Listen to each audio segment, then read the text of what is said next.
Doing good. How are you? Good, good.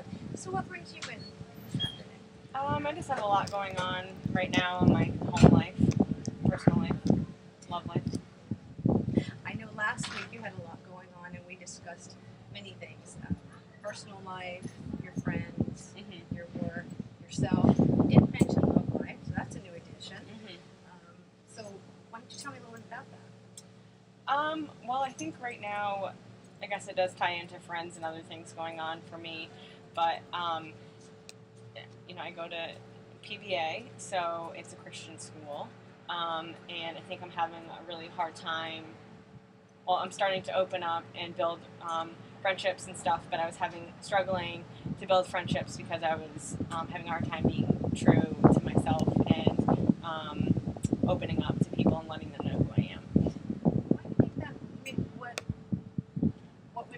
what's the difference now that before you could tell now you're aware of how you were as opposed to how you are now? What makes now different than how you were? I think that when I first started going to the school, I felt like I was going to judge everyone. I mean, that everyone was going to judge me, I'm sorry. And then I realized that I was in turn actually judging everybody else because I assumed that they were going to think of me a certain way because it's a Christian school. And so I guess I was really judging people I was judging them because I thought they're going to judge me. That makes total sense. A lot of people that are worried, especially when you're going to a new place, you worry how you're going to be seen. And it's funny how what happens is it can turn around to being the other way. But you're aware of it, and now you're being seen for who you are. Yes. You seem to be much more comfortable and at ease with your school life and the transition from where you were to Florida. Because I know last week it was you had so much going on. You were so overwhelmed with transition, and you were making baby steps. Yes. Last week you had mentioned that you had met some new friends, but you were still feeling overwhelmed and out of place a bit. And how is that this week, Jane? Well, I think at school or just building relationships and friendships that I'm kind of like opening myself up a little bit, and I've just kind of gotten to the point where I'm like, this is who I am. I know that I'm a good person and I have a lot to offer, and if you don't like my lifestyle, then I don't need to have you as a friend. And I think that I've kind of tested the waters and like my boundaries, and I've been learning in my classes how open-minded a lot of people are, and that I can tell them who I am and they'll accept that. And then I think that there's still some people that I might never share that information with, and to be frank, it's really none of their business. Okay. But give me an example. Like you're talking how you're opening up and being more yourself.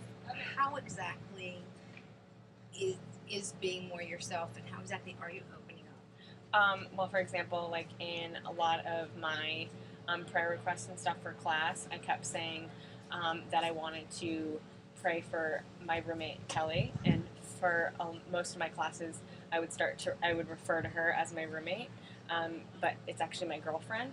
And even in a couple of my papers for one of my classes, I talked about like the situation with her father passing away, and I in my first paper stated her being my roommate. In my second paper, I actually said that she was my girlfriend. So you're finally feeling comfortable with just being honest with who you are to those around you. Yes. And it does. And how does that make you feel? It feels like, I don't know, like I feel very like free. Like there's like a weight lifted off my shoulders. I can see this week you do, and you do have a weight lifted off your shoulders, and I'm so thrilled. Now, just being able to be you will allow you to do other things. I also wanted to go on to where we talked about you with your work and being able to say no to maybe a Saturday, because you said you're putting yourself second for the last couple of years, and you were going to focus on, we talked about getting your hair done, and then also about the ability to say no to weekend work and not being so fearful of giving yourself time. How did any of those things happen this last week? Well, to be honest, this last week, no, I actually worked 7 days. I worked on Saturday and Sunday. I got my hair cut on Monday. So, it doesn't look a whole lot different, but to me it feels a lot healthier. So I'm excited about that. And this weekend, my boss actually asked me today to work this weekend, and I said no for the first time ever, and it felt like a little awkward, and I could tell that she wasn't really happy with that answer. But I'm so excited to say no because my girlfriend and I are actually going up to Orlando Pride this weekend, and I'm so excited to get away. But did you lose your job? No.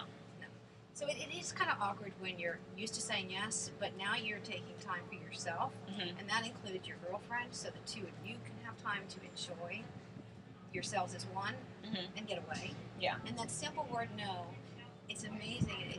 It's just no. And you did get your hair done, and it made you feel good. Even in the midst of working 7 days, you still managed to find some time to cut out just for you. And that's a big step from where you were even just last week. So I'm thrilled. What I'd love to do is keep up with the weekends and also finding and carving out just certain times during the week just for you. Obviously for you and your girlfriend too, because that's important to build on a good relationship. But you still need that space for you. Because I still know you still got a lot going on. Yes. And I just want to make sure that we're on the same page and I'm hearing you correctly. Is that the case? Yeah. No, that sounds accurate. Is there anything else you want to share with me, or?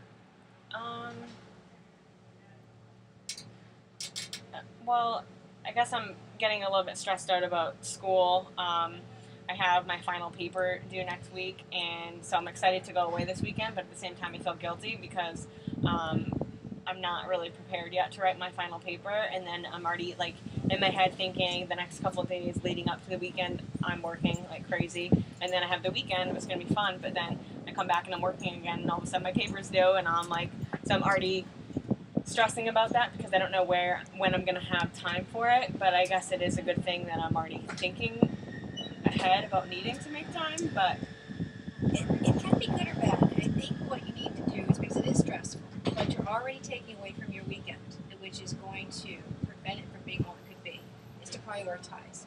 You know you have this paper. You know what needs to be done in order to get it done.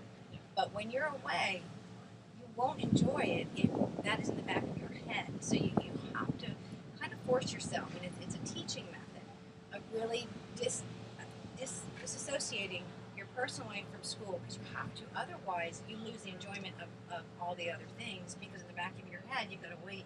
So maybe prioritize a couple nights each week after work, maybe less time with your girlfriend, and work on your paper. At least get down some ideas or notes so that when you get back, then you can formulate the paper. And leave the paper at home and at school, and go away, and then come back to the paper so that you can. It's hard to learn, but do you think it's something you could do? Is prioritize doing some of that paper before you leave, and mentally leaving it there, emotionally and mentally, and making sure your time with your girlfriend is exactly that, your time with your girlfriend. Yeah.